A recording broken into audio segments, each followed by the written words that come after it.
Hello, ladies and gentlemen, and welcome. This is William Hindman. I am your host, and this is Just Force 911, where we look at how our public officials do their job, or they don't. Hey, guys, this one comes to us from James Freeman.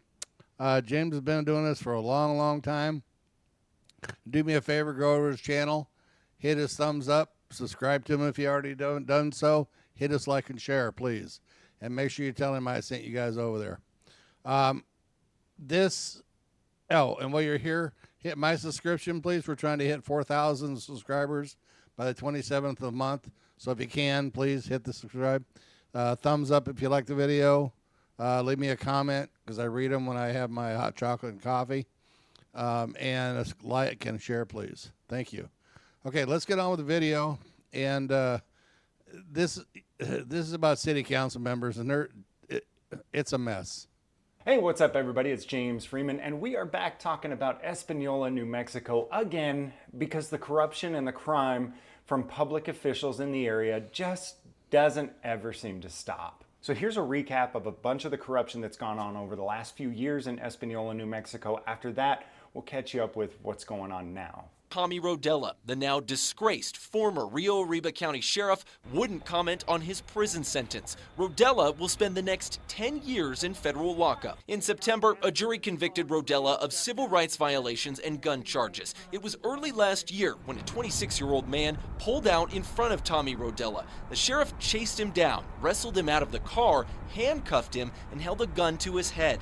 The victim complained to state police, and federal prosecutors took over the case. An Espanola city councilor is facing felony charges after police say he viciously attacked a man. Matthew Lopez saw an elected official beat up his friend with a gun. He just goes up to the truck and he starts hitting David in the back of the head. I see David just trying to cover his head like that. Espanola city councilor Eric Radosevich is now facing aggravated battery and assault charges. Saturday night, Radosevich and his friends got into a fight with another group at a gas station in Powake when one man threatened to take the other's wife and truck, and so the victims left. It could have ended there, but they had to follow us. They drove down the road to a restaurant, and Radosevich followed. Deputies say that's when the city councilor pistol whipped the other man, smashing his head with the gun over and over until the victim drove away. Investigators say Radosevich then fired the gun at the fleeing truck, hitting it twice. These are your government officials in Espanola, New Mexico. This is your typical government official in Espanola, New Mexico, it seems. And why are these sovereign citizens acting this way? Because this is the way the sovereign citizens act. They're above the law. The law does not pertain to them like it does to the rest of us. They're the elite. They're the city council members, the mayors, the sheriff that now is going to spend the next 10 years in federal prison. That's the way these sovereign citizen cops and city council members think that they're above the law. Well, got news for you. Ask the sheriff. He's spending the next 10 years in prison. The stuff I'm going to recap for you here is stuff where John Ramon Vigil was allegedly implicated in some things, but it seems like he was the one who kind of always got away. And these new headlines are about him. So in 2019, the city of Espanola brought in new police chief Roger Jimenez, who was tasked with cleaning up the corruption from within.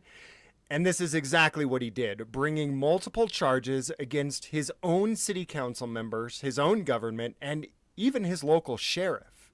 A former Espanola city councilor has pleaded guilty to federal gun charges. 39-year-old Philip Chacon was armed when law enforcement officers went to execute a search warrant at his home last year. Chacon did drop the gun but barricaded himself inside. At one point, Rio Arriba County Sheriff James Lujan, who was friends with Chacon, tried to take over the crime scene. Chacon eventually surrendered, but investigators learned he had a stolen rifle inside. He faces up to 10 years in prison. Espanola police say they initially wanted to talk to City Councilor John Ramon Vigil as a witness on a separate case they were working on last month. But after talking to him, they say they realized he had something to hide. It does look like they are working directly with each other as partners for the purpose of a commission for Mr. Vigil. Espanola Police Chief Roger Jimenez says they were trying to get more information for their investigation into Philip Chacon, who has a long criminal history. You might remember Chacon as the man who barricaded himself inside an Espanola house back in March when police say Rio Arriba Sheriff James Lujan showed up drunk and tried to take over the scene. Now, during police's investigation, they found out Chacon was talking to Espanola City Councilor John Ramon Vigil. When officers tried to ask Vigil why he was talking to Chacon, police say he lied many times and even appeared to be interested in taking a bribe to get rid of the city manager, who Chacon did not get along with. The biggest concern for me is the fact that he was willing to take a bribe for the $25,000 in order for him to run for mayor. Vigil's attorney tells News 13 these allegations are false. He says the chief is corrupt and claims that he's trying to get back at him politically. He also claims he never knew Chacon was being investigated for any crime. So John Ramon Vigil was accused of taking this $25,000 bribe to run for mayor so that he could fire the city manager because Phil Chacon didn't like it. He was never convicted of anything. As a matter of fact, the charges were dropped. He does run for mayor. He is elected. He does win. And he does fire the city manager. He also fires the chief of police. At the time that I made that video, I said that residents were worried that with these new events unfolding, that Espanola was going to be back to the same old corrupt political BS as what went on before Roger Jimenez came in and started cleaning things up. And sure enough, in June of 2023, Danielle Bustos comes forward to the city manager and HR director with claims of sexual harassment against John Ramon Vigil. Then goes to the court to file for a restraining order. Her restraining order was thrown out. It was not granted. I don't remember the details of what happened there, but I'm pretty sure that Danielle Bustos ended up just leaving. Then the city manager, Jordan Yutzi, that had taken her complaint, was fired. Then alleged victim number 2 comes forward, Laura Rendon. I don't know how to pronounce her name. Rendon, I believe. She was the executive assistant to the mayor and the city manager, and she also accused John Ramon Vigil of sexual harassment and a hostile work environment and ended up resigning. So John Ramon Vigil is also a trustee on a co-op. January 2024, 2 females, it looks like, came forward to the co-op making complaints of harassment against Vigil. Again, all these people really basically saying the same thing. The co-op demanded that Vigil stay off of the co-op property pending the investigation of the employee complaints. I don't really have any more detail on that, whether he ended up being kicked off the co-op, if anything ever came of it. But it seems that over the years, it seems that everyone surrounding any of these incidents either resigns or gets fired. Then in October of 2024, allegedly Vigil invites a city employee out to dinner with himself and city manager Eric Lujan, also known as Mr. Burns from The Simpsons, and allegedly at that dinner starts groping the city employee. Sexual assault, verbal abuse, and intimidation. These are the allegations against a New Mexico mayor, leading state police to open an investigation. A woman who works at City Hall claims Espanola's mayor inappropriately touched her multiple times in front of other city leaders. According to a temporary protection order, an Espanola city employee fears for her life after several encounters with Espanola Mayor John Vigil. According to a letter she wrote to New Mexico's Department of Justice detailing the claims, it started with late-night text messages in September.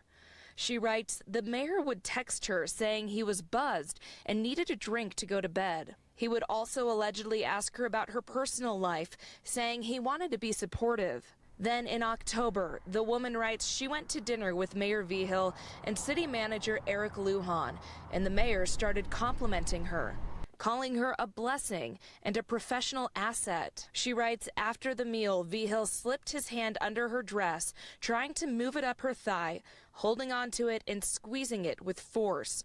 According to her, it happened more than once. She told him to stop and went to the bathroom. But it allegedly continued as they were leaving.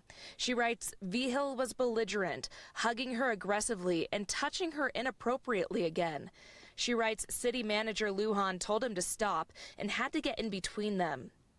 The mayor allegedly told the woman, I make the rules, I do what I want, I always get what I want. I think it shows a disturbing trend of behavior that we've seen from the mayor over the last couple of years, where he has had an attitude where he feels like he can do what he wants. He's been very arrogant in city council meetings. Many people have felt that he's had a temper for a long time. City council. Well, keep in mind, though, that this is the way that sovereign citizens act. They're above the law. They don't have to listen to you and me. Councilor Sam Ledoux says he has asked the mayor to resign. Councilor Justin Torres planned to do the same. They met Wednesday to discuss the employee's complaint in a closed-door meeting. I really hope he understands that if he truly loves and cares about this city, that he'll just step aside. The victim's letter goes on to state after all this happened, she was on the receiving end of violent verbal outbursts and aggressive, mean glares. She claims Vigil told her boss he hated her and she was useless. And she says she heard from others the mayor was furious with her because of the quality of her work. Based off my experience with him, maybe the sexual nature of the allegations is shocking, but some of the other details in the police report about his behavior of being